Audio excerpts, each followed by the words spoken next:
드디어 해냈군요. 모든 훈련을 마치고 첫 스카이다이빙을 할 준비가 됐어요.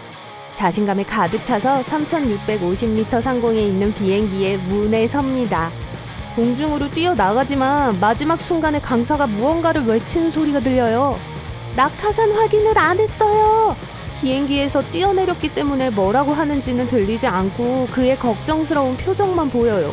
뭔가 잘못된 것 같은 느낌이 듭니다. 손잡이를 당겨서 낙하산을 펴니다. 하지만 제대로 펴지지 않고 큰 덩어리로 튀어나오고 이제 여러분은 점점 더 빠르게 회전하고 있어요. 어지럽지만 정신을 차려야 해요. 몇 초가 매우 중요하고 이 고도에서 행동할 시간은 1분도 채 남지 않았습니다. 몸을 펴서 팔과 다리가 X를 이루도록 보호맨 형태를 취합니다. 이렇게 하면 저항이 조금 더 생겨서 약간 안정될 수 있어요. 정말 운이 안 좋았지만 이제 비상 예비 낙하산을 펼 수 있는 시간을 벌었어요. 아직도 빙글빙글 돌면서 어지럽지만 어디에 있는지 기억하려고 애씁니다. 비상 낙하산이라고 생각한 끈을 잡고 세게 당겨요. 이런, 그건 다리 끈이었어요. 등에 있는 컨테이너가 풀려서 몸이 빠져나가고 있어요. 오늘은 정말 운이 없어요. 다리 끈을 꽉 잡고 조입니다.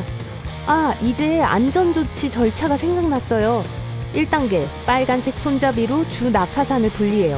이제 또 자유낙하가 시작됐어요.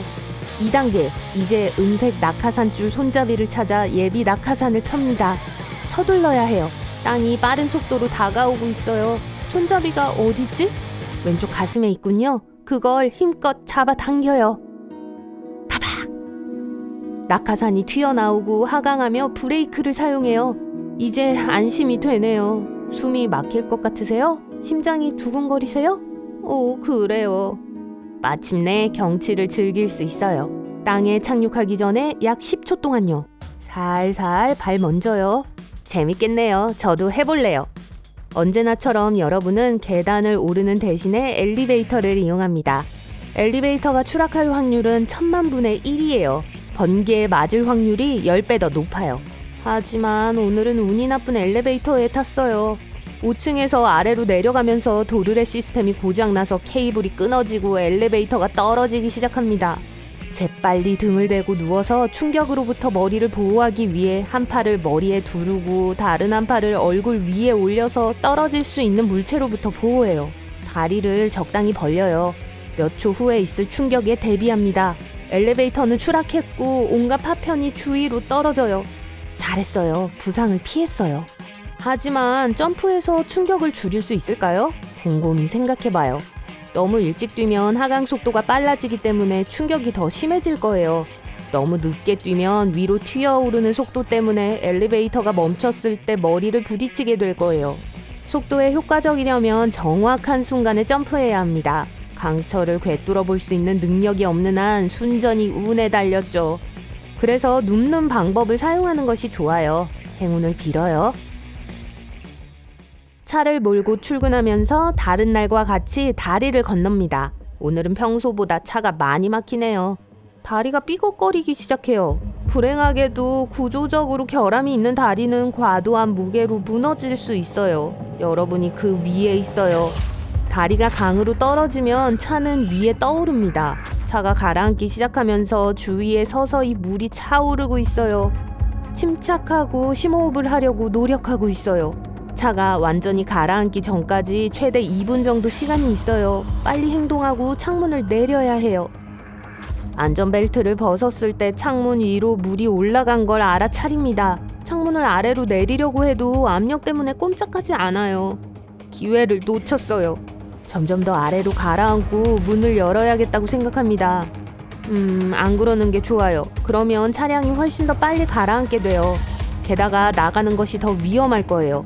차가 바닥에 닿고 물이 천천히 차 안으로 들어오고 있어요. 문을 열려고 하는데 압력이 너무 강해서 꼼짝도 안 해요. 물이 들어오는 것을 생각합니다. 안에 충분한 물이 들어올 때까지 기다린다면 압력을 조절해서 문이 열릴지도 몰라요. 하지만 제한된 공기가 남아있는 상황에서 문이 여전히 열리지 않는다면 그건 너무 위험한 일이에요. 유리창을 깨는 방법밖에 없어요. 수압 때문에 쉽게 깰 수 있고 물이 빠르게 흘러 들어옵니다. 창틀을 잡고 마지막 심호흡을 합니다. 차에 물이 빠르게 차오르고 갑자기 석션이 멈춥니다. 창문에서 몸을 빼서 차 위로 발을 디디고 몸을 위로 밀어 올려서 수면 위로 헤엄쳐가요. 같이 카풀할 생각이 없어졌어요. 다음으로 숲에서 하이킹을 하러 가서 일몰을 볼 수 있는 완벽한 장소를 찾아요. 사진을 찍는데 정말 멋져요. 그런데 잠깐, 캠프로 돌아가는 길이 어느 쪽이죠? 어두워지고 있는데 어떻게 여기까지 왔는지 모르겠어요. 전화기를 확인해요. 지도가 있으니까 괜찮겠죠? 하지만 사진을 너무 많이 찍어서 배터리가 다 닳았어요.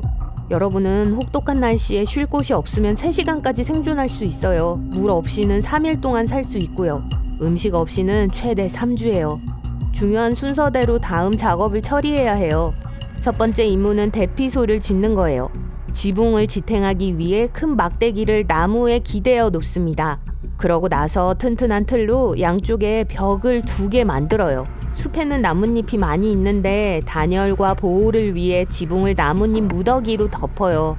안쪽에는 나뭇잎으로 멋진 매트리스를 만들어요. 안에 들어가서 아침까지 기다리면서 편안하게 주무세요. 잠자리는 너무 불편했지만 여행 앱에 후기를 남길 시간이 없어요. 다음 과제는 물을 찾는 거예요. 뚜렷한 경사를 따라가다가 결국 개울을 찾게 됩니다. 깨끗한 물이에요. 시냇물이 강으로 이어지길 바라면서 계속해서 시냇물을 따라 걸어요. 물이 풍부한 곳을 따라 사람들과 문명의 흔적을 발견할 가능성이 더 높아요. 몇 시간이 지나자 배가 꼬르륵거려요. 맛있는 간식을 찾으려고 합니다. 베리랑 버섯이 있는데 뭔지 모르겠어요. 독이 없는지 확실하지 않으면 먹지 않는 것이 좋아요. 오래된 나무와 가지 아래에서 벌레를 찾아요. 날것으로 먹을 수 있는 밀웜을 발견했어요. 어떤 곤충은 요리하면 철분, 단백질, 비타민 B12의 주요 공급원이 될 수 있어요. 그걸 보자 식욕이 사라집니다. 나중에. 드디어 개울은 강으로 연결되고 그 바로 앞에 다리가 있어요. 무너진 그 다리 말고요. 고생은 끝났어요. 벌레를 버리고 다음 모험을 시작하며 식당을 찾습니다. 같이 캠핑도 안 갈래요. 들판을 걷고 있어요. 바람이 거세지고 있습니다. 그리 멀지 않은 곳에서 토네이도가 형성되고 있어요.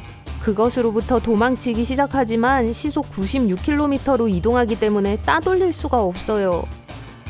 여러분의 주된 관심사는 토네이도 그 자체가 아니라 회오리 바람이 나무와 건물을 위험한 비행물체로 바꾼다는 사실이에요. 그것들은 빠른 바람에 실려 시속 480km로 날아다녀요. 피난처를 찾지만 이용할 수 있는 게 없어요. 유일한 희망은 나무나 다른 부서지기 쉬운 물건들로 둘러싸여 있지 않은 도랑입니다. 도랑에 들어가 윗옷으로 머리를 감싸고 팔로 머리를 감싸 보호해요. 납작 엎드려 있는 동안 주위에 우레와 같은 소음이 들리면서 마치 거대한 제트 엔진 안에 있는 것처럼 느껴져요. 무시무시한 소리지만 다행히도 토네이도의 경로에 있지는 않아요.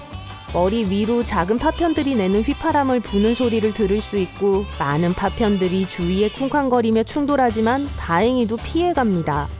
모든 것이 평온해져요. 숨을 조절하며 누워 진정하려고 합니다. 아직 누워 있어요. 최악의 상황은 아직 오지 않았을지도 모르기 때문이에요. 토네이도는 몇 초에서 1시간까지 지속될 수 있어요. 위험을 무릅쓰지 않고 1시간 내내 도랑에 머물러 있습니다. 하지만 마침내 토네이도가 사라진 것이 확실해지자 자켓에 먼지를 털고 집으로 향해요. 그런데 정말 운이 없는 분이시군요. 여러분을 연락처에서 지우고 소셜미디어 친구 명단에서 삭제해야겠어요. 일단 병원에서 나가게 되면 말이죠.